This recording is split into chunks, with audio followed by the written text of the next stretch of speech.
everyone, Alex Gray here, and welcome back to the International Classroom Podcast.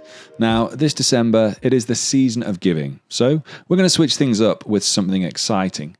Conversations into the fascinating world of educational platforms. So over the next few weeks, I'm going to be showcasing 12 innovative platforms that are transforming education around the globe. From cutting-edge tools to ideas that are reshaping how we teach, you are going to get exclusive insights straight from the creators and visionaries behind these platforms. And of course, I've got a few extra surprises up my sleeve. So, join me as we explore these technologies and discover how they are shaping education in our international classrooms. On to the episode. All right, so today I am joined by Charlie and James. Whereabouts in the world do we find you two? England, both opposite corners of the country. So I'm south, Charlie's north. Well, we can't all be perfect, can we? And there's the thing, you don't know who I'm talking to now because it could be, where's I? He doesn't have an accent. I'm smack bang in the middle, to be fair. So to one of you, I'm a southerner. To the other of you, I'm a northerner. And that's what I've grown up with all my life. But gents, you two are doing something phenomenal. And that's really what we want to talk about today. So James, I'm going to allow you to, how do you want to introduce yourself? How do you want to introduce this product that you've got?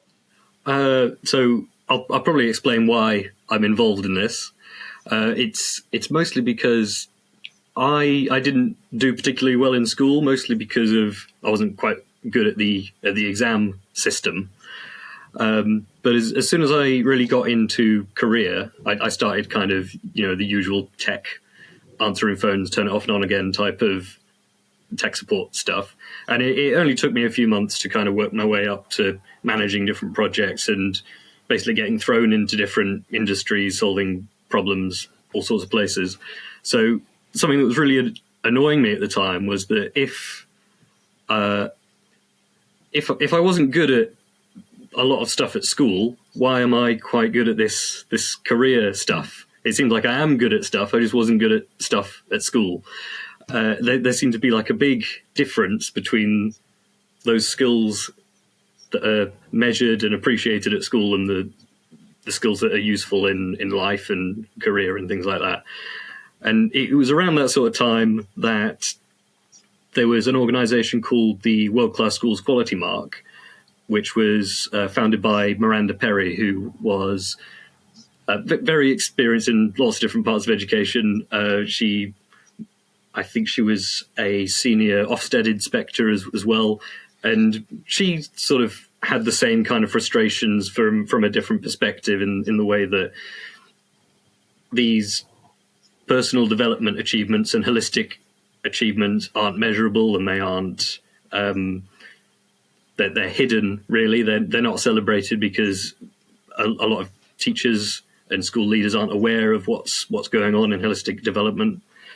And so I started on that kind of pro bono project with Miranda's organization, and I ended up getting a bit obsessed with it and left everything else, and have just been working on this for the past 4 years or so. Amazing.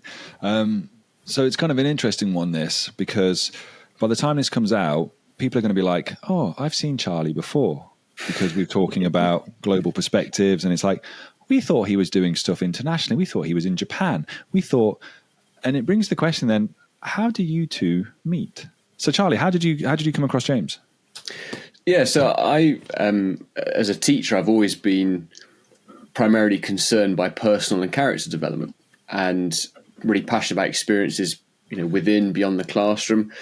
And like James, I was really frustrated that because we sort of easily measure academics, that's where the focus in schools lies. All of the management incentives seem to connect to what we can measure. And so I've sort of spent the last couple of decades trying to solve that problem and really thinking deeply about it.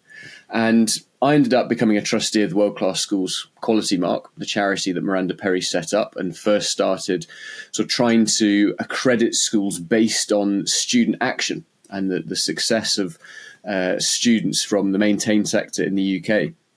And when that charity was dissolved, James and I said, well, we need to keep the Be World Class element, the platform, growing, and we need to make sure that it becomes a proactive character development tool. We need to make sure that it's using advances in technology, really advances, very recent advances, last couple of years, to help make the hidden curriculum visible to students, visible to teachers, parents, school leaders, future employers. And we need to make sure this becomes accessible to all. It's not just a platform that's used for schools going through the accreditation process of a charity, but that it is something that can be accessed by all students in all schools, and that we can start to really celebrate student action, student achievement, student development, holistic development, and then use that to make informed and effective decisions. So James and I sort of said, that's what we need to do. And when you said, how do we meet? Actually, it took us, I think, James, 18 months before we actually physically met in person. Something like that, because yeah. we're at the opposite ends of the country. So we've been doing this, very much from our computer screens for a long time, and have only met a few times, actually, at different events we've been to. Fantastic. So we've got this platform, Be World Class, and you've obviously mentioned there you want to integrating and utilizing some of this modern technology. So James, can you give us some of the background then about technology it uses and how it goes about aiding and adding to the platform? Yeah. So what it was originally doing was there are different characteristics or skills that students go in and they reflect on how they're developing those skills. And the reason why they're doing that is to kind of learn how to self-advocate for themselves. And it also helps embed those characteristics in them through that reflection process. And we were getting probably only about 20 students per school were able to do this process, because it was so time intensive on the teachers that had to sort of constantly ask these targeted questions on these reflections. So a student might say, what's an example of a time when you were kind? And they'd say, I'm a kind person because I was kind to my friends, or something like that. You get nearly all the time this kind of circular reasoning, just because those usually younger students haven't learned that professional self-advocacy skill yet.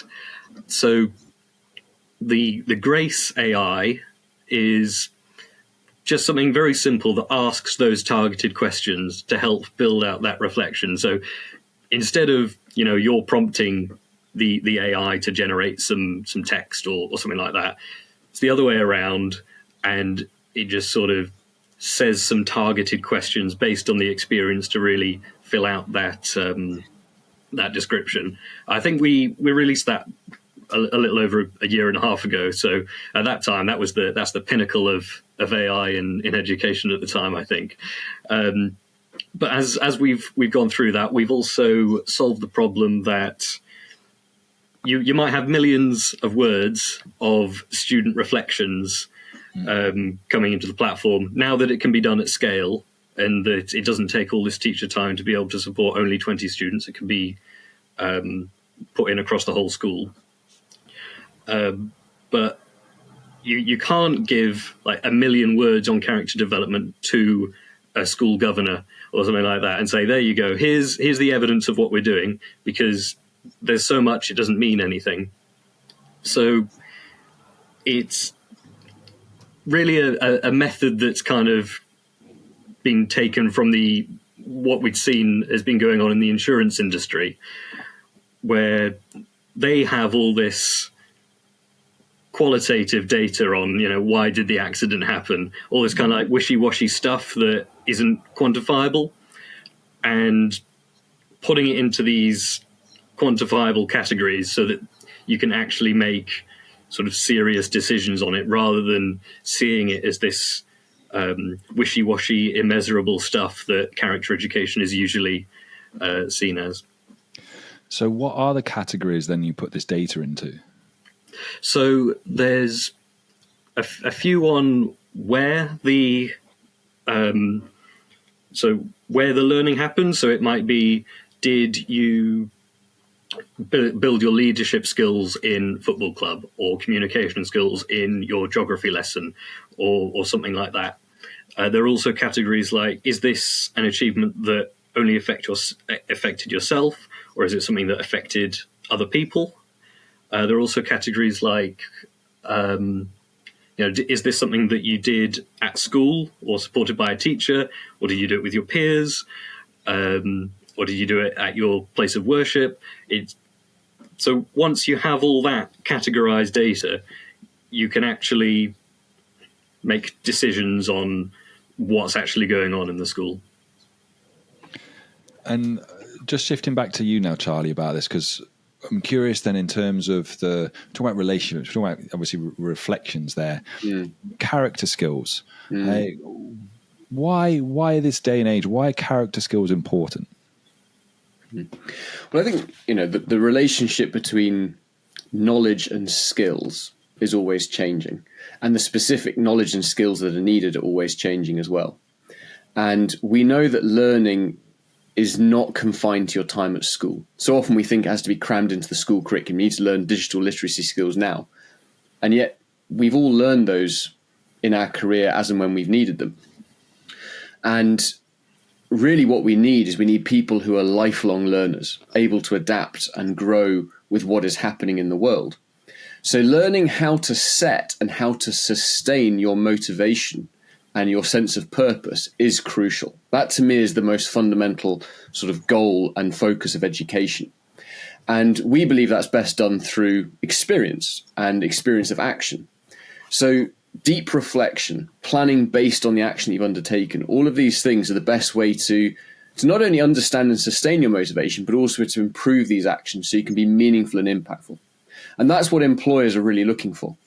They're looking for that ability to come into a new context, a new culture, a new environment, a new model of working, to pick up innovative new skills, creative skills, to be collaborative, all these different things. That's what they need. And actually, the kind of the core knowledge and skills is no longer what really matters. It isn't that, whilst the education system still has a very industrial model, actually the kind of the global workforce that our students are moving into does not have that same industrial need, certainly not in most of the schools that we work with. So I think that's the reason why, really. Amazing. If you'd be ability to, I'd love to see this in action in terms of what it looks like and how it works for the student or teacher, please. Great. I'll just load that up. And it's worth while James loads it up. You asked about the categorization, Alex, and there's over sort of 70 different ways that it categorizes at the moment. But I think the most important thing as well is how flexible and adaptable the platform is. So if schools have got particular things they want to measure, we can put that into the system. And therefore those categories can change, or schools can focus on particular categories that are important to them and start to understand the scale of impact as well, as James said, and not just, the subject areas, the clubs, inside, outside school, but the scale of impact is very important. Yeah, because I suppose with this, you're still going to have educators and potential leaders that are of the belief that those things are immeasurable, that, you can't possibly record them. So, especially then, let alone analyze them at that point. So it's going to be interesting. Really curious to see this and speak to you afterwards in terms of how you can turn that into something that is quantifiable and something that you can actually do, something that you can measure impact with. So, but we'll go into that. So I'm going to let James take us through this now because we're up and running. I'm really, really keen to see this in action. Great. So this is what a student sees when they log in, and up the top here, this is where the school's values would be. So a school could have specific values, or they could have specific tasks that they want students to go through to build character. And we find it's very important to make sure that this works in the context of every school, which is why it's so flexible and you can change anything. And so the values on the top, that's where the school values will go. And down here are the world-class areas of characteristics. So you can choose to turn these on and off. So some schools have quite an extensive framework of character that they just focus on their own. But if you don't want to build up your own large set of characteristics, we've got our 6 areas of character here.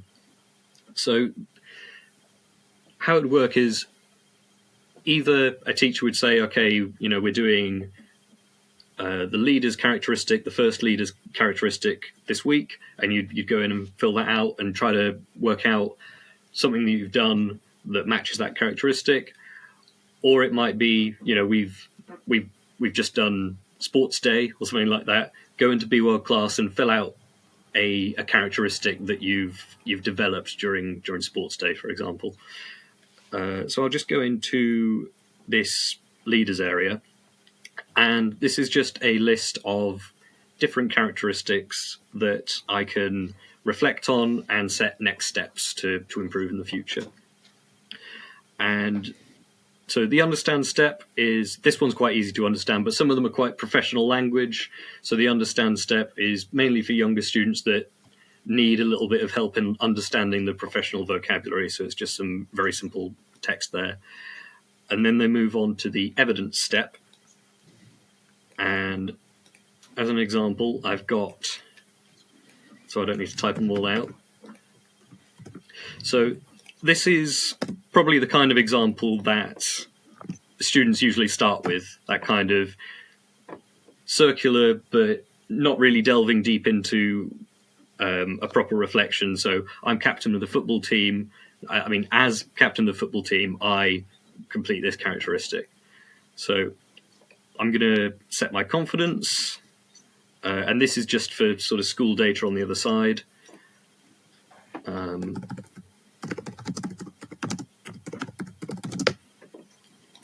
Putting the date of when I've done that.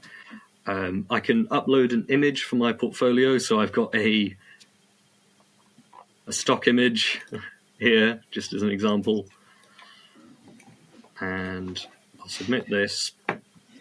And what this is doing, as well as working out these questions that it's going to ask based on my response, it's also doing that categorization step, which is why this tends to take quite a bit of time. But there you go. And if I had completed this, I'd get a badge. But as I've not really reflected properly, I've not gotten a badge, and I need to sort of improve this answer. Okay. Out of curiosity, Grace, what does that stand for anything? It does, actually. It's the Growth and Resilience Assistant for Character Education, and I'm very proud of that. Because I saw it and I was just like, oh, obviously there's a dot in between, and I just went straight to Iron Man and thought, I wonder if it's like Jarvis. Yeah. And lo and behold, there it is. Amazing. So obviously that's feedback, but what if I didn't want to do it? Can I skip that part, or do I have to then go and do the reflection? So what do you mean you don't? If you don't want to do it? So the feedback that I've been given from Grace is saying like, you can improve it by doing these things. Oh yeah. Now I haven't got a badge, so you can just choose to move on. So teachers can see like how many badges each student has gotten. So teachers can sort of track which ones might be struggling. But yeah, I can just move on if I want to, or I can try to take that feedback on board and try to improve my answer. So perfect. I'll just paste in an example of a better reflection that's really gone into the specifics of an action that I've taken. If I submit this, and I've gotten a badge for that, it's still waiting around because it's still doing that categorization step. And great, it still gives me tips to improve, but I've got that badge now, and I can see which ones I've completed and which ones I haven't completed there. And then finally, I'd move on to this improve step. I'd just put in some actions that I might take to improve. And then I might come back to this in a year or two's time, because this is quite an extensive character framework. If I've managed to get through all of it, I then go through and put in my improvements, see if I've managed to actually action those. So the expectation would be that maybe as you move from year 9 to year 10, at the start of year 10, you might look at your portfolio from year 9. You'll see the action steps, those sort of next steps that you need to take in the different areas, or you said you wanted to take, and you can decide, are these still relevant to me?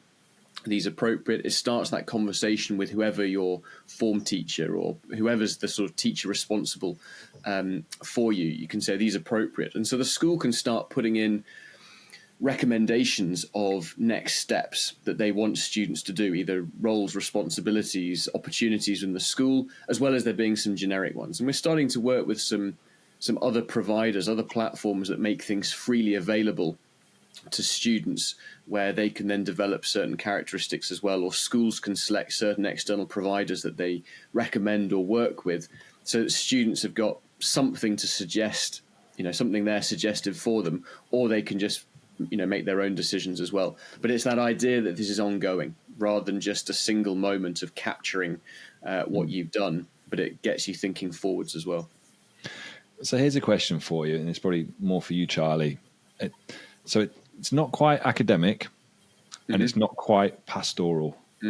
Where would you envisage this sitting in an education system? Yeah, it's a great question, and slightly politician answer. It really depends on the school. Yeah. So every single school comes at this from a very different direction and where their existing context focus is. So some schools see it as a significant boost to their skills-based curriculum. They see it very much fitting within the sort of the subject sphere, embedding monitoring skills in the curriculum. Others seeing it far more in their pastoral programs in the school. But over time, what they see is that the data enriches decisions across all areas. And actually, how schools are so silo-based, and how it's actually really difficult to connect those different silos of a school. What we see is the conversations that are happening are sort of being pulled together through the kind of data that's coming through the system. So it doesn't take much time to integrate it to school life. It can be very quickly implemented in existing structures. Form time, lots of schools have got reflection times during project-based work. They got tutoring systems. Lots of schools put it into their PSHE or citizenship education, career education, off timetable days. There's just so many different ways that schools get students to write reflections and capture them, but often that data is not made really deep like Grace helps, and also can't then be used by senior leaders or by others to inform decisions.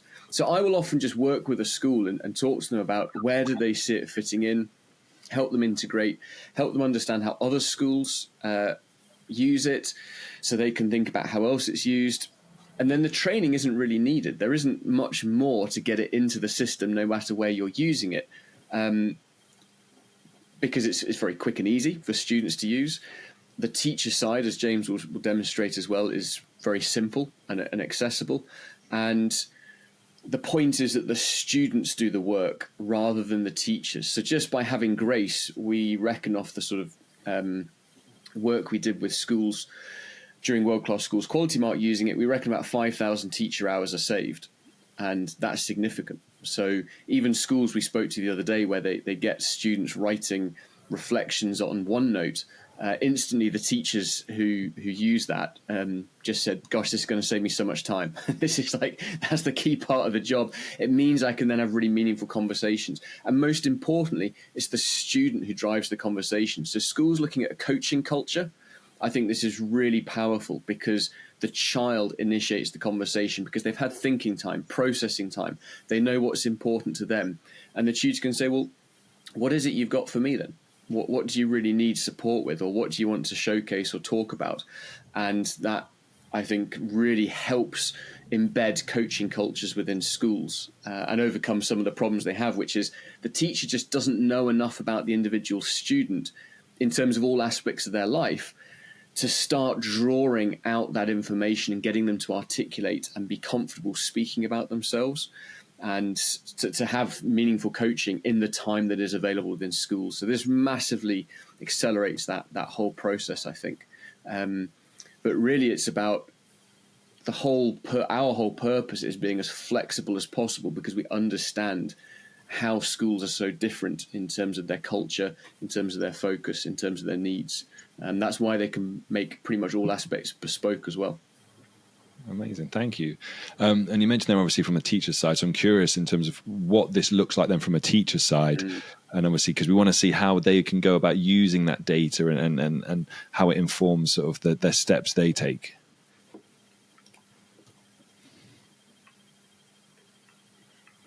Great. So, I mean, from the homepage, you can kind of see the kinds of things school staff might want to do while they're logged into this. So you can look at individual students. So search up individuals by their name or their year group or anything like that. There's a section for data insights. So that's more like looking at the whole school, trying to gain those larger scale insights on. It could be for a whole year group or a tutor group. And then demonstrate impact is more about picking out those really outstanding achievements, and those achievements could be, without this kind of system, it could be quite hidden, those standout achievements, but we've got a way to sort of push the more impressive achievements up to the top of the list, so that if you have a tutor group and you're trying to find the different things that students are doing, you can see, what are some really standout achievements. And there's also a website widget, so you can, have these quotes from students, almost like testimonials, that you can have going on your website, so you can see where character is actually being developed in the school. So just an example, I just go into one of these individual students with. Yes, you can imagine maybe you've got like a small tutor group or something like that in some schools, or a class. That group is then there for an individual teacher, or as head of sixth form, Alex, you'd be able to see all of the sixth form straight away. School leaders can then pick and choose. Yeah, and just to point out, this sort of data set that I'm using is very small, but it will work across a whole school. So I can see in this individual student, I can look in, I can see how far through students are. I can see the confidence rating for each of these things. I can see this one has slightly lower confidence. And that's kind of what you'd expect from a system like this. The information goes in, the teacher can see it on the other side. But when we go into our data insights here, this is where we can start getting some of that more quantitative data that wasn't really possible before. So I can see, where is character being developed. I can see 60% is happening at school. There's the rest of it is happening in other places. So, for example, 8.7% is happening at a place of worship. And I can drill down these different characteristics. So I could maybe look at only leadership skills. In this very small data set, I can see 100% of leadership skills are happening at school. I can see which subjects these different characteristics are being developed. So art is a big one in this, and science. And you might say, like, why is history not in this? There's quite a lot of insight that you can get from this categorized information. Yeah, I'm seeing that, like you said there, because then you could help it to inform teaching and learning as well, in terms of, let's say, character, citizenship, not just about obviously the skills we're normally used to, like collaboration, communication, but the other parts to it as well. And that's quite a powerful tool from that side, because then you can think about, well, is our curriculum fitting in with the characteristics we want to be developing in students? It's just my fast thought regarding that. So yeah, useful knowledge to have. And there is a fairly extensive kind of written report as well that gets generated, which has a lot of the core data we would expect school leaders to be interested in. But then there's that opportunity for school leaders to interrogate the data directly themselves, to ask targeted questions. So even to be able to go in, if you've been putting on an off timetable day or a leadership week for sixth form, and you're then wanting to go in precisely and interrogate that in terms of when do students date stamp certain bits of data, which particular leadership things they have most confidence in. You think about planning the next one. Well, which areas are kind of missing from the current confidence levels, or where we've got good reflections, and that then allows you to then sort of target things that are relevant to you as a school leader, as well as the kind of leadership group being able to look for things. You could also agree to share this with external coaches, consultants that are working with a school, and give them the opportunity to interrogate data as well in the same way. That then means they will, their own support is not based on the kind of the biases and what the school themselves present and shares, but they can start to dig deeper and think about it. And you can then compare with other schools and say, across our subjects, we're seeing some subjects not referenced in terms of certain competencies. So some of our partner schools, are they finding that, French department is really delivering this really well, or the history department? And what could we learn? It may be that, we're still doing it in those different subject areas, but it's not having the same impact on the students. So what might we be able to do to elevate that even further within that area? Which kind of brings me to my next question, because obviously on one side, we've got this fantastic tool that generates all this information for me. But let's think about me as the teacher now. I could be relatively new, or I could be maybe slightly older and set in certain ways. And I'm like, how do I use this? Like, what can I do with this? Is there anything, when you mention like detailed reports and we mentioned coaching and things, is there anything that the platform does that goes, hey, we've noticed this about little Jimmy. Here are some recommendations of things that you as the teacher or as the pastoral lead could, that it kind of goes, here's some ideas of things you can do with pastoral time or in your lessons that then develops this characteristic? So at the moment, the focus is a little bit more on making sure that data is elevated in a way that is not idiosyncratic. So at the moment, you have the idiosyncrasies of a particular relationship with a child and what you maybe spend more time asking them about, what you got more interest in, that then gives you your context and understanding of that child. And what this is doing is it's kind of elevating data on a much more consistent basis. And that then allows individual teachers or leaders to then think about how they themselves are able to build a relationship with the child because of their much deeper knowledge. So you've got different users within the system. You've got the student themselves, and what do they gain and benefit from this? Well, in the process of them being measured, they are also really, we're also like fattening the pig as well. We are kind of like getting them to develop a lot more independence, have a lot more ownership, a lot more sense of responsibility. We're putting their voice first. So in terms of like developing pupil voice, that's really powerful. In terms of parents, there's ways in which this can be easily shared. Some schools put it into their reporting system and the portfolio goes home. Some are able to share certain elements of it with parents. In terms of the teacher, you've also got this ability to, as I said, like build relationships with the students in front of you. I think in terms of like helping students that next step in terms of how can they develop further, that's partly where the recommendations in the next steps category go. And it helps teachers who aren't always easily able to understand all the opportunities in a school. You mentioned like a new teacher. So you just arrive in a school and you may not know some of the opportunities that come up. It may be that you spend a bit more time teaching students in the upper sixth, or because you're a politics teacher and you just do A-level, and you don't know what opportunities are available in the kind of year 9, year 10 side of the school, but you have some responsibilities. You work in a boarding house, you work in a tutor group with those kinds of students, and therefore you have to have that understanding, or that things happen in different times of the year.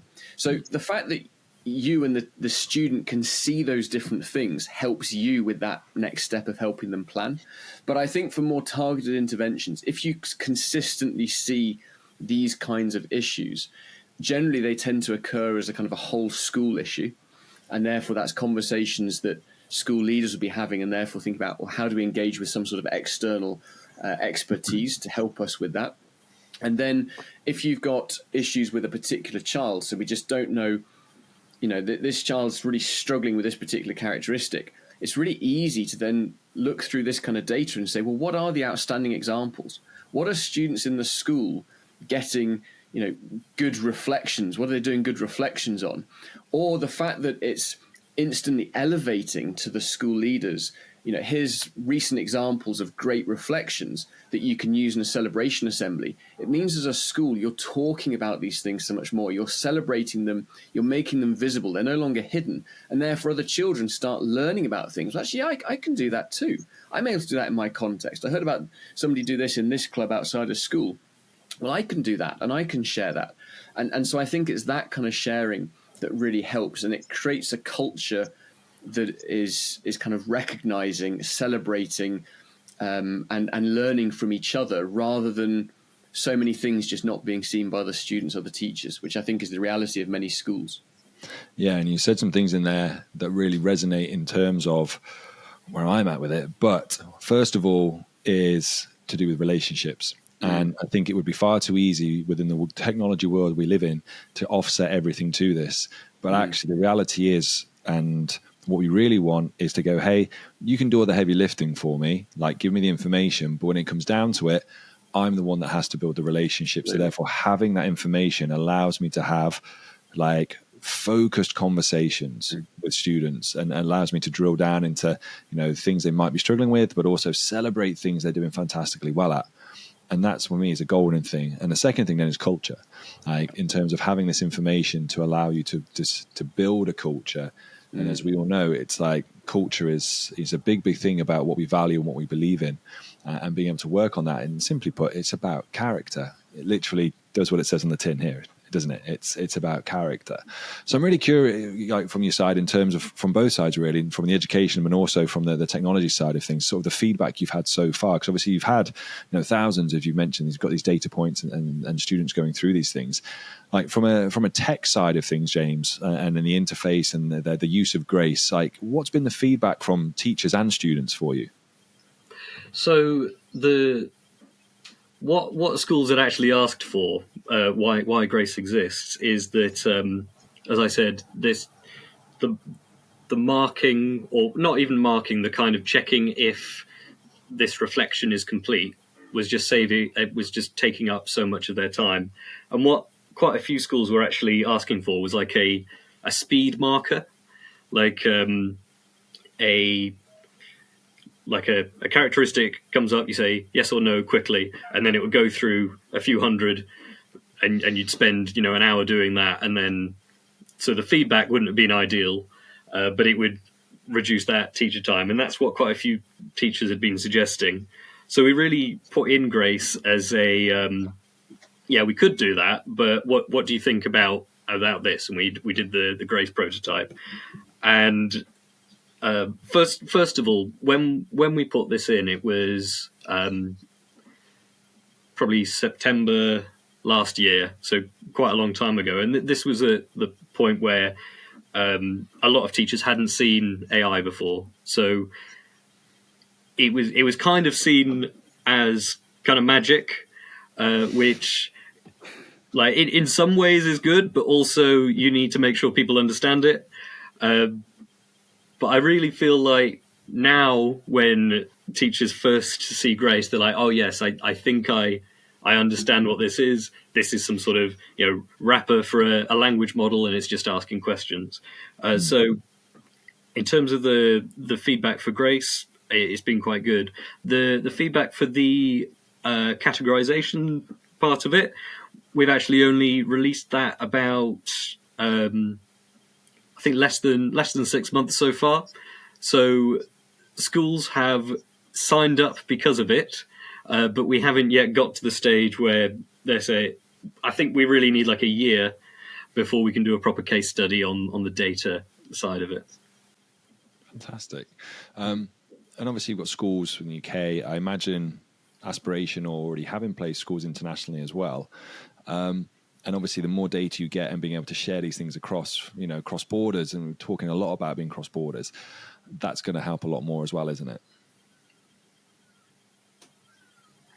I think that might be one for you. I told you were terrible at asking names. It's all right. I'll step in because I say absolutely. I think for schools that are involved in partnerships, this can be extremely powerful in terms of them having mutually beneficial partnerships. I think. The other thing we perhaps haven't mentioned, but James alluded to in terms of the impact and feedback we receive from schools, is if you think about marketing and admissions teams, it can be really challenging for them to really deeply understand the action and the activity that's happening within their school and how actions relate to outcomes. And the fact that we have an element that sort of instantly makes things ready for social media posting and all the rest, but the fact that admissions and marketing teams can go in and look specifically at what is happening and really deeply understand their school and be able to share that is really powerful as well. So it's about how, the whole school community actually can find different ways in which they engage with that. So I think that's important. I think that the the broader the ability for let's say you, Alex, in your role, to really deeply interrogate the impact of time and resources that have been spent and committed on different initiatives or interventions in the school. I mentioned that kind of like leadership week, or off timetable days, career events. The fact you can actually go and see, well, is this impacting on the things that we really want to see happen, is important. Because at the moment we evaluate those with an instant 5-question feedback form for kids to do after an event, which basically says, did you find it fun or not? And they just tick it as quickly as possible to get it done. You can't process that stuff meaningfully. So if you really like and found it quite easy to set that up, and you like the team that you brought in from outside, of course you're going to say to the rest of your senior leadership team, oh, it was loved, it was really successful. But actually we can start seeing, well, was that the best use of money? Was that the best use of time? And I think that whole focus on schools thinking about costs also being about teacher time and impacts, should it be spent with this very lengthy process of going backwards and forwards trying to get reflections out, or just being happy with really superficial reflections?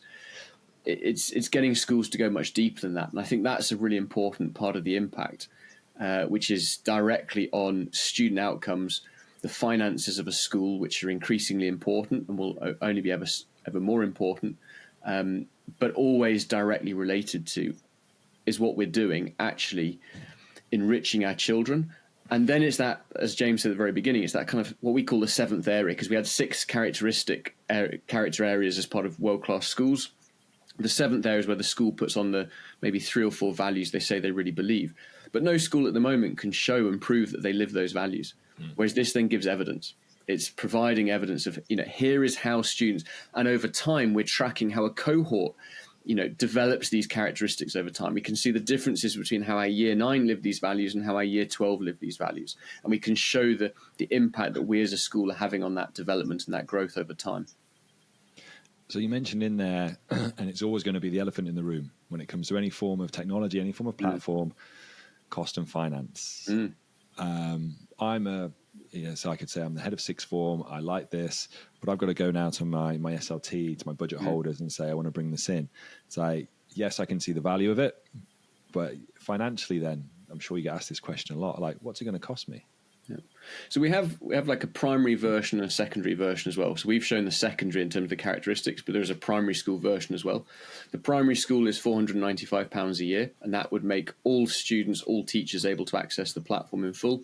The secondary is £1,495, again, for all students, teachers to be able to access and use. And then there are some schools, for example, in the UK, we have the independent prep school market, normally aged 8 to 13, who sort of use both. So again, there's a kind of a bespoke platform for them to use as well. Some schools that are looking at broader skill development as part of their agenda. Is there anything else, James, you want to add on that in terms of... I'll just add on that in dollars, the secondary school price is, I think it's about $2,000 per year for unlimited usage. And then for large groups, multi-academy trusts or big international school groups, of course, there's ways in which there can be sort of discounts applied for large numbers of schools going on, because that obviously makes it easier from our end as well.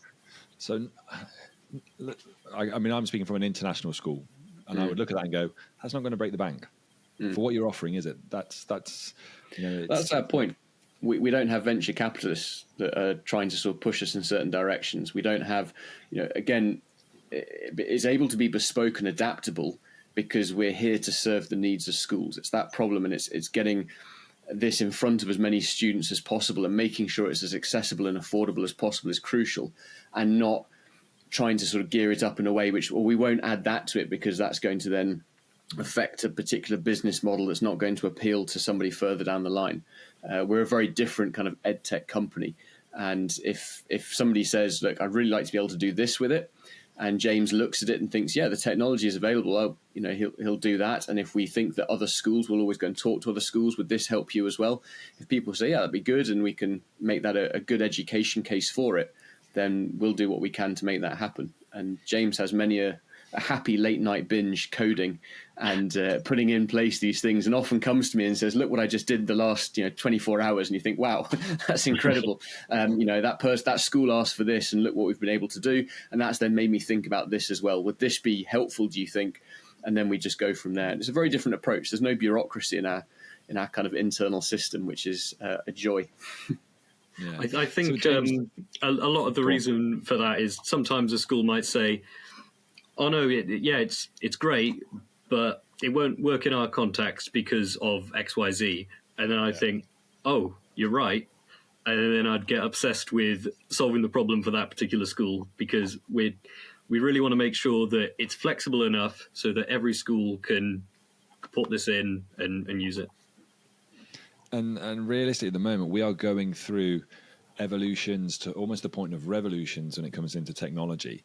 Is there anything from your side, James, with this, this fast emergence of technology, and we've said how AI has changed just even in the space of a year? Is there anything that's exciting you from a technology point of view with what you could do with that in this platform? Yeah, so I think the way we've integrated AI into this is quite different to how a lot of platforms are doing. I think at the moment, a lot of platforms are kind of focused on this chat interface. So having a wrapper for a language model that someone else has made, and put some of these inbuilt prompts in or something like that, and create your own wrapper for somebody else's software. But I think really where the value is going to happen, not just in character education, but in all parts of education, is that you can now build software quite easily that has both that traditional binary logic, but also this fuzzy logic that we weren't able to do before. So like that sort of decision making that can happen inside of software now. At the moment, that decision making is something simple like, does this text happen in the context of a maths lesson? And we can put that in quite easily now, where it wouldn't have been very easy to do before. And once people get over this kind of idea of making a wrapper around someone else's product and putting it into an educational context and start really interrogating the problems in education and how this different type of technology is able to solve those problems, I think it's going to be very exciting. Amazing. And for those people who are interested in finding out more, obviously we've got the website there. Where is the best place to come and find you guys? beworldclass.org, or contact us on LinkedIn or anything like that. Fantastic. Well, gents, thank you ever so much for coming and showcasing the Be World Class. I think it's something that resonates with me in terms of role, but in terms of something that I think is important from skills, and more importantly about character, and being able to actually showcase, almost exemplify that, and embed it into, be it academic or pastoral, even both of those things, and having the ways to be able to measure it and provide students with the opportunity to really think deeply and reflect on the types of person that they are, the type of person they want to be. I think it's an important facet for education, and something that should be probably pushed more forward rather than being lost into the background of grades and academics from there. So it's a wonderful platform. You're doing a wonderful job as well. So keep up the good work, guys. And again, thank you ever so much for taking us through that today. Thank you. On.